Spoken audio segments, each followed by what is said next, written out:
The U.S. State Department is working to safely get Americans out of the Middle East as violence spreads to other countries in the region. KRON 4's Rob Nesbitt talked to a Bay Area folks who have family and friends over there.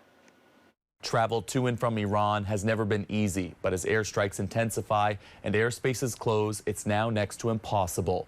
Iranians in the Bay Area are keeping a close eye on family there, and Americans in the Middle East are trying to get home. The message from the State Department to Americans in the Middle East is leave immediately. Secretary of State Marco Rubio says the U.S. is facilitating charter flights from the United Arab Emirates, Saudi Arabia, and Jordan. 9,000 Americans have been able to leave the region since the start of this war. We have about 1,500 Americans that are requesting assistance with departure.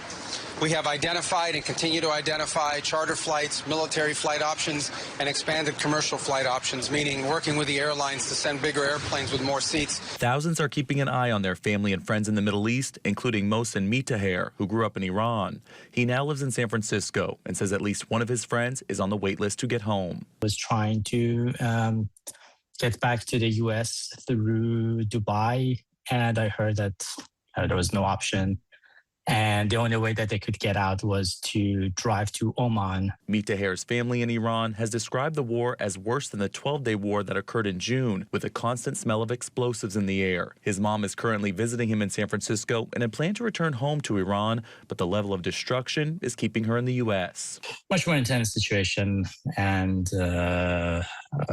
they're targeting some empty buildings, but obviously there are collateral damage to the residential areas. The U.S. State Department has activated a 24/7 task force to provide American citizens with up-to-the-minute safety and security information. U.S. Representative Sam Liccardo has received calls from constituents stuck in places like Abu Dhabi, but it's not an easy task to find them a way home. We don't have a lot of options, but we're doing all we can at least to find ground routes to be able to bring citizens home. And we'll continue to work with our partners, our allies, to provide those routes.